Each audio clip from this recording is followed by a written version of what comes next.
My name is Elizabeth Roma, and I am a farmer in Pittsfield, Vermont. The story I like to tell about is how for a year and a half I've been working to get help on the farm. I'm the only person farming this half acre, and it's extremely difficult. And it took a major hurricane and a flood for me to be able to get help.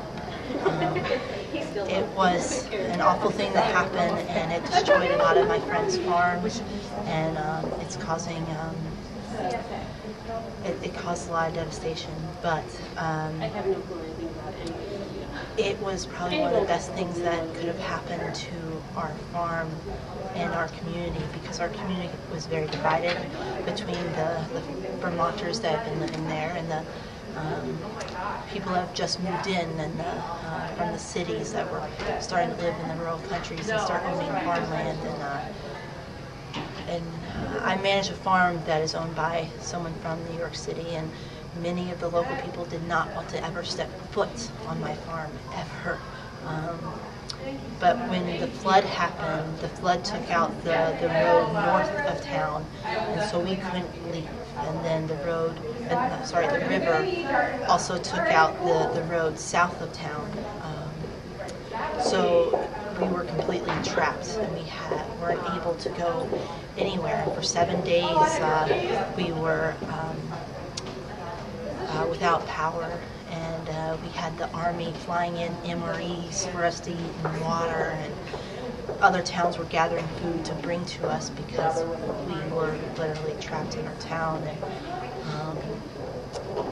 it was about the third day in, I stood up at the town meeting, and I was like, look, I know that these MREs don't taste very good, and they're super high in calories, and I don't know if that's what we need right now. And at the farm we have vegetables, and we have bacon and sausage and chickens, and if you'd like to come down, we'll definitely, we reduce the prices for the local people, and we sold out of chickens, and I never sold that many chickens in a single day, ever.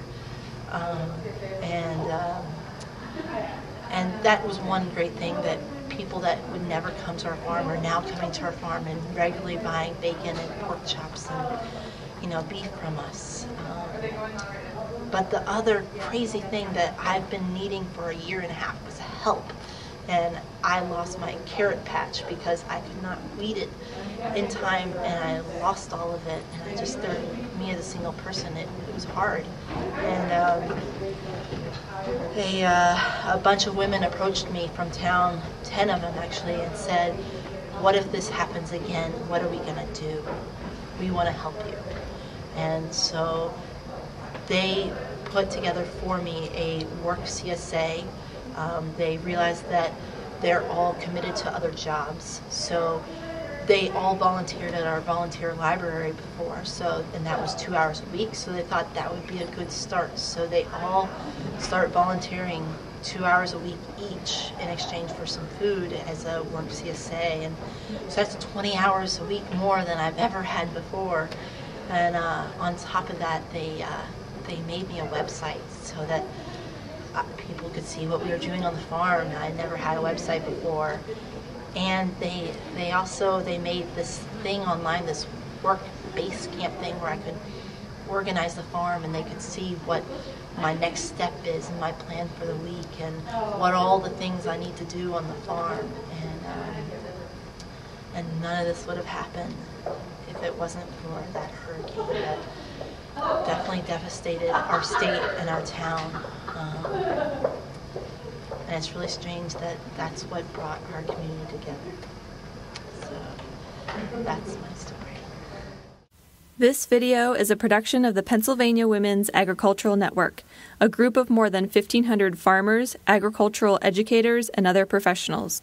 We support women in agriculture by providing positive learning environments through on-farm field days, hands-on workshops, conferences, networking, and mentoring. Please visit our website to find more information about this topic, previous workshops, and upcoming events. While you're there, consider becoming a member of PA Wagon. We hope you'll join us in the field soon.